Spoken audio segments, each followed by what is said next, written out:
Pokemon Design Gen 8, the generation I've had the least time to think about. Uh, Generations that sat with me the least amount of time. The generation that I'm not familiar with all of it, but we'll get to that.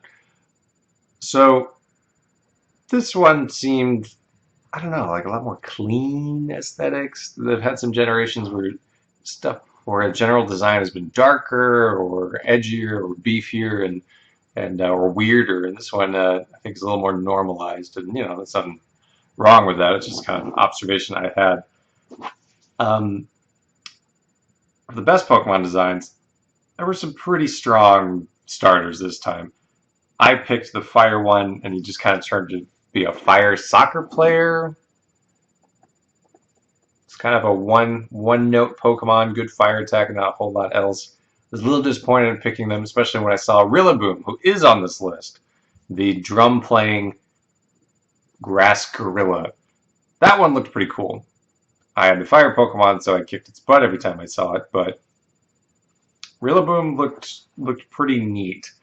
Nina chose the Spy Water Lizard, which is an inspired choice as well. So I feel like mine was maybe the weakest of the three. But Rillaboom is the first one on this list.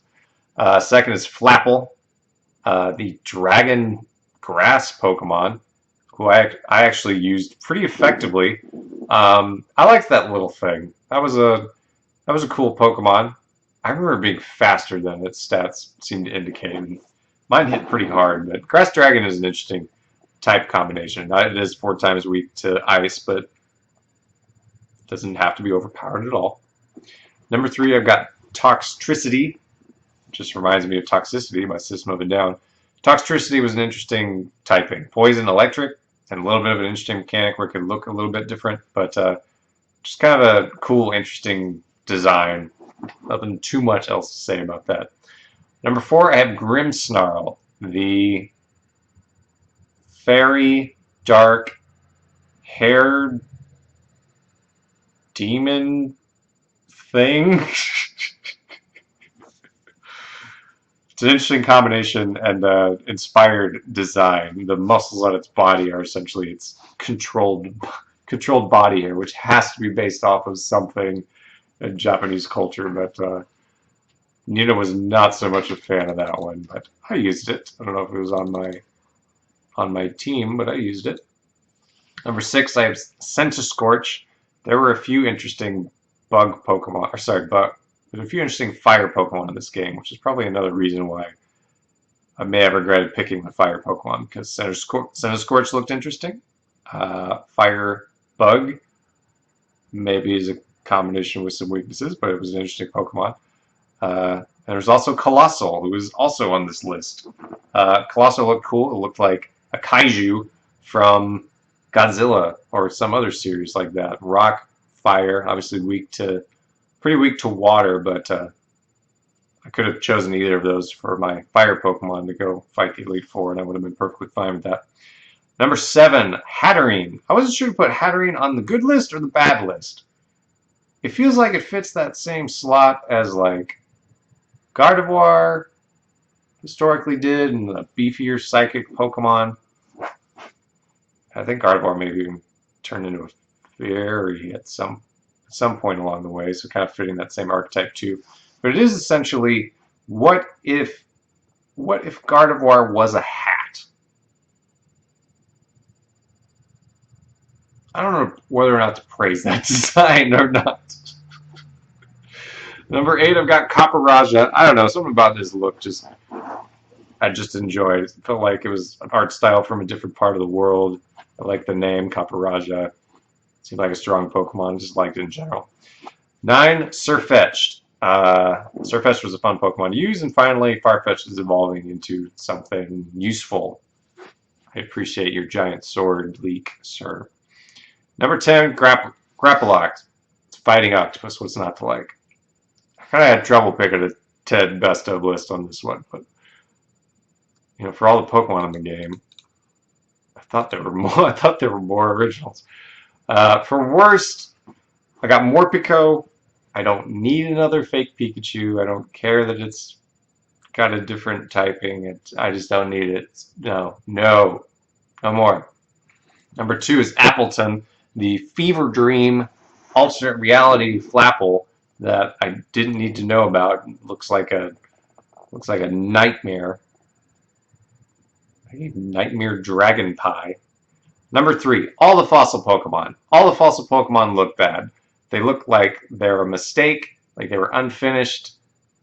They just look stupid. Like, I can't get over how bad the fossil Pokemon look in this game. It just seems like a giant design mistake to make them look this terrible. Everybody likes fossil Pokemon, I'd like to think, and this is what you came up with. This like, nah, just a hard no on the fossil Pokemon.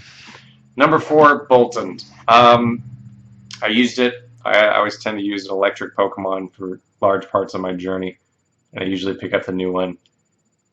It is another another electric dog.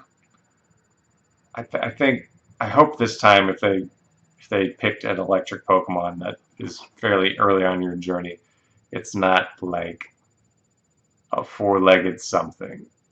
A cat, a dog, a lion, a zebra, which I totally forgot about until I looked up that game that it was in.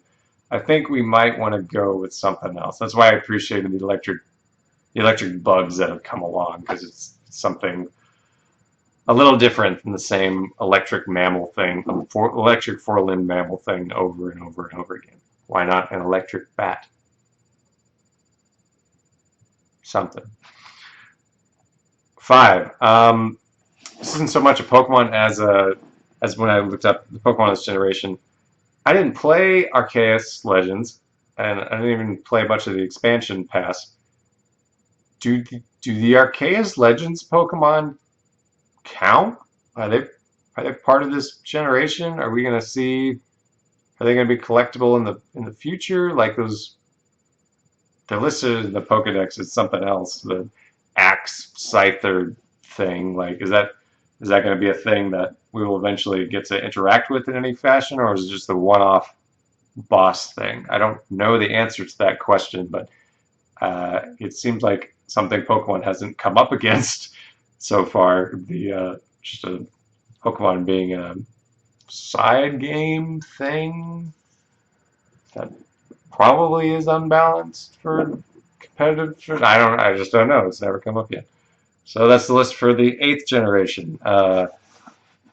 Worst ones, just a couple of weirdly designed ones, the fossil Pokemon in general, and just another electric type. And I got those smattering of good ones as well. I haven't looked at the 9th generation yet, so I'm not going to do one of those. Let me know what you think about the Sword and Shield Pokemon. I remember liking them more than I did when I just did this list just now. So